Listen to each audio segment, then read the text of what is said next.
What's going on, guys? I hope you're having a great day out there. So I've had this request numerous times throughout, especially a lot of the motocross bashes and the dirt and how filthy some of these cars get, like the Crate XL that we just had done at the motocross track, and how I clean my cars up. Some of you may agree, some of you may disagree on how I clean my cars. However, people have been asking what I do with mine. There's lots of other videos out there on cleaning the cars, but apparently people are curious what I did. So today we're just going to throw together a little video on showing you my cleaning process and how I do it. Like I said, this is what I've been doing for years now, and I honestly have very minimal problems with how I wash my cars or repercussions because of them. So, show you what we're doing. So, besides the obvious water and hose and all that good stuff, this is the stuff I've been using, either the Simple Green or the Purple Power. Now, I've honestly been having better luck with the Purple Power. It just seems to clean and kind of get stuff off of there a little better.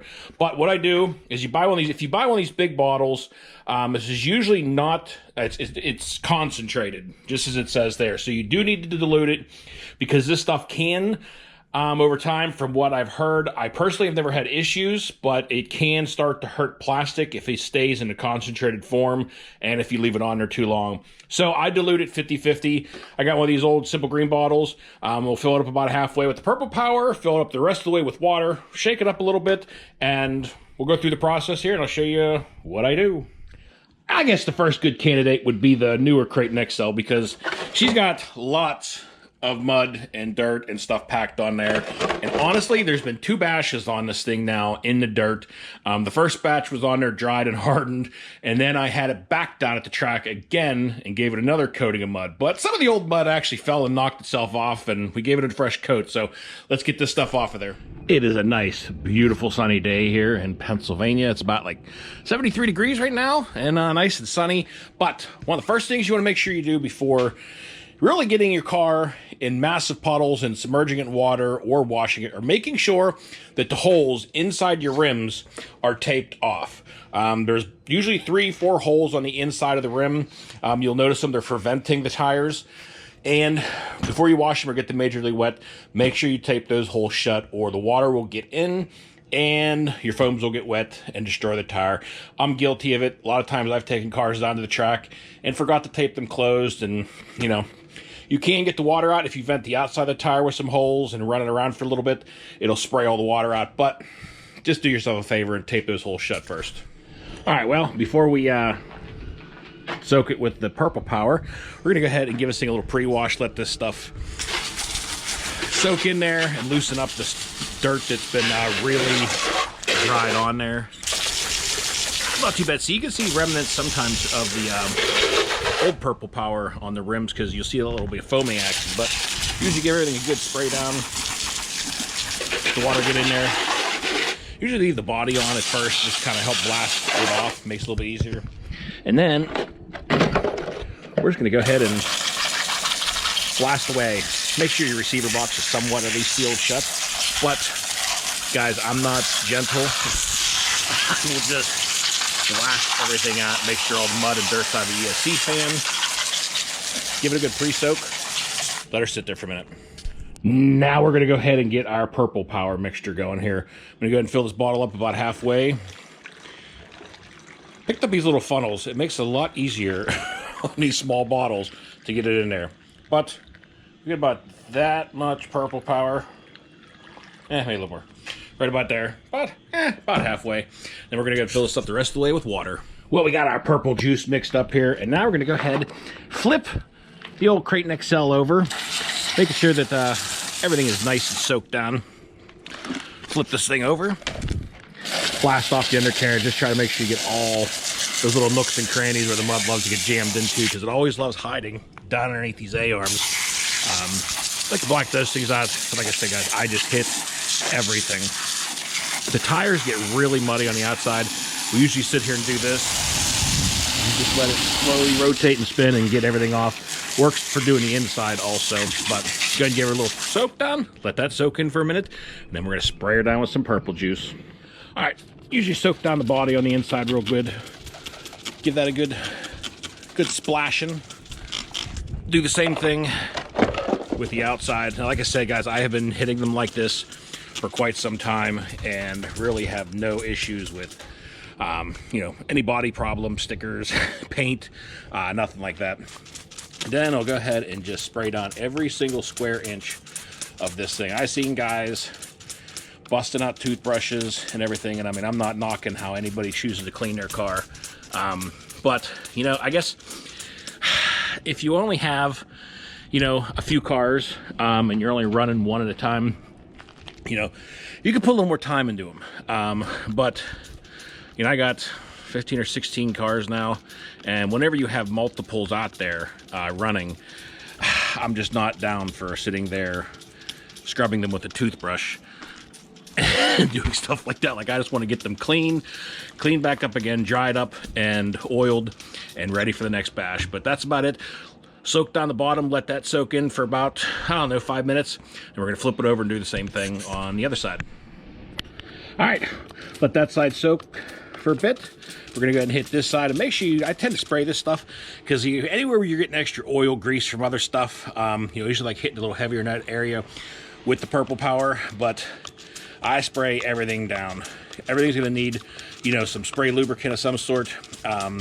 You know, again, this is another argument that some people are going to disagree with, but I go through and hit everything with WD-40, and I'll show you what stuff I hit when I'm done, you know, cleaning and drying it off. But, you know, the bearings and stuff like that, I will spray that stuff down with a little WD at the end and make sure everything's lubed up and free. But, I mean, honestly, those things need to be actually taken out. The grease seal's taken out and re-greased anyway after ever so many bashes, because inevitably the water, mud, and everything else is going to get in there and destroy them. All right, we're going to go ahead and hit the body since kind of had it done first.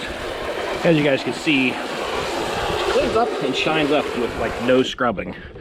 Never had busted out a scrub brush on one of my cars. You guys will see like all this stuff, all this just melts right away. Get this water out of here. But look at it. I mean, all of it completely just washes right off of there with no scrubbing. Once the body's cleaned up, we'll set that aside.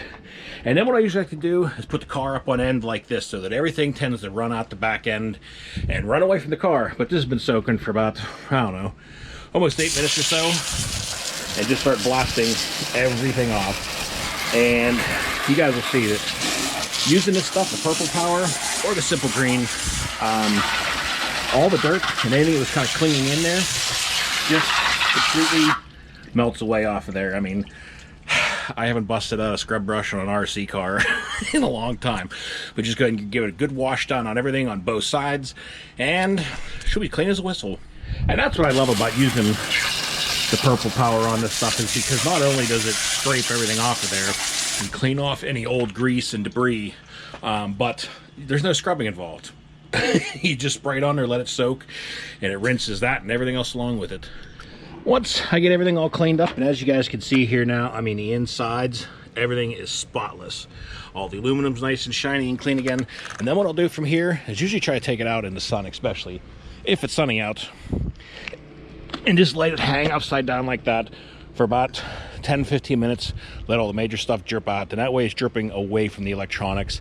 I'll let it dry out here for about 10 minutes, and then we'll take it inside or outside here and hit it with the leaf blower. Guys, I think my Creighton XL body is at the end of its lifespan. Every single one of the body post holes are smashed, ripped, and broken through, and she's in bad shape. I'll tell you what though, the Velcro modification or Velcro repair really holds up very well though, guys. If you start getting cracks in your bodies, start using the softer side of the Velcro, heat it up real good, and it works really good for holding the bodies together. But she is nice and clean. All right, guys, well, I busted out my little electric leaf blower here, and it's going to go ahead and blow everything down. I'm going to turn the blowing into a separate clip so that it's not ungodly loud.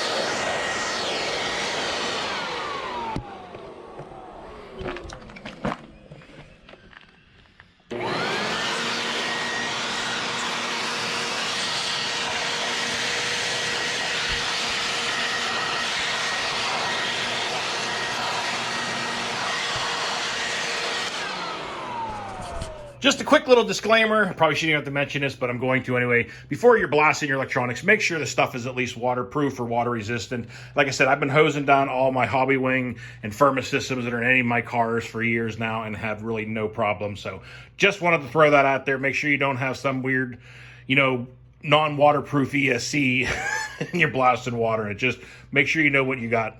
All right, guys. Well, hopefully that noise wasn't too brutal. But as you guys can see now, everything is dry. For the most part, there's a few little wet spots here and there, but she is clean as can be. All the aluminum is nice and shiny and clean again. All the wheels, tires look great. Body looks awesome. And now we'll go ahead and take it over to the bench, and I'll show you guys what I do after I get done drying everything out. Now, I know there's going to be some of you out there saying I just blasted dirt and mud or water or whatever else into my bearings and into this and to that. And to that, I say I replace my bearings and pull stuff out somewhat regularly enough that if I notice a bearing starting to act weird or a wheel not spinning the free, I just replace the bearing. The time it saves being able to clean it like this and get it straightened back up and oiled and ready for the next bash is worth the bearing replacement here and there down the road. Again, that's for me. Now, after what I'm done, grab a can of WD-40. Again, some of you guys are going to hate this. Some of you might like it, but that's the beautiful part about this hobby, guys. Everybody can do stuff and do it how they enjoy. So I'll go ahead and usually hit the pinion and the motor shaft a little bit with it. Give it a few turns so that all that's nice and greased up again.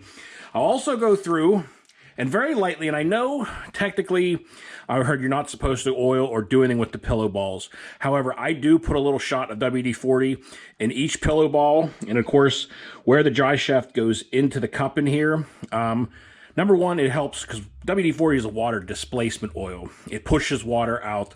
So it kind of helps, and I've never had any issues with doing this. So I'll just go ahead and do that on either side, work it in there so that it's nice and lubed up and it gets most of that water out. And that's pretty much about it. I'll go ahead and hit every single pillow ball, all my joints, any of the steering arms that move, that are on a bearing or a brass bearing or shim, whatever you want to call them, or bushing, should I say. I go ahead and hit those. And like I said, I hit the pinion, diff gears, all the bearings on either side of the diff, and go ahead and lube everything up, give it a few little turns back and forth. And usually what I'll do is a few days later, once everything in every single spot is completely dry, I will then make sure that it's still moving freely and there is no bearing starting to act up on me. And at that point, if they are, either I'll pull them out, clean them, re-grease them, or just replace them at that point. And one of the other very important things I do after cleaning them and before anything is going over every single screw on this car. Now, sometimes I've, of course, missed stuff or forgot ones or didn't listen to my own words. But I always try to, after cleaning, go over every single screw on this thing, especially the important stuff, and making sure everything's tight, like all your steering links. None of those will come loose because those love to come loose and end your day really fast. So once everything's clean and every screw head you can actually get your driver into, go over all of them, make sure they're all cleaned up. And then what I'll do is spray the whole entire chassis with the WD-40 and wipe that off. And what that does is keep all the screws from rusting. But anyway, guys, that's what I do with all of my cars after every single bash. As you guys can see, I got to get the other Kraton XL cleaned up. She's a little dirty. It's not as dirty on the inside as it is on the outside. Both of my XLs need new bodies, but we're going to be having a third XL here, and not what you think, until you guys see what's coming up with that. But anyway, guys, this is what I do, and usually what I'll do, even after this point, overnight, I will turn the cars upside down on my floor down here, so that any other water laying in, say, the receiver box or anywhere else is going to drip out and not pull up anywhere. I just let them sit upside down, dry out overnight, and then tomorrow, I'll wheel it around, make sure everything else feels free, smooth. But guys, I honestly hardly ever have any issues with washing the car and doing it this way. Of course, any car, even if you wash it with a toothbrush, but you're taking it out in the mud and the water, bearings are going to lock up, things are going to go bad, and that's just normal maintenance. But this is the quick, easy way I clean the cars, and it's been working great for me for a long time. But I hope you all enjoyed the video anyway, and I'll be curious to see down in the comments how many people yell at me for doing it like this. All right, everybody. Well, that is going to do it for the Kraton XL and washing it and how I bathe my cars and what I do for after bash maintenance. And that is pretty much about it. Wash it, clean it, give everything a wash, good soak down with some WD. Make sure all your screws are tight, and go over the car, throw it back on the shelf, and get ready to go out and have the next bash with it. But I hope you all enjoyed the video, and hope maybe little bits and pieces of this might be helpful to your cleaning. But that is going to do it for today, so until next time, y'all be safe, be careful out there. Peace out, everybody.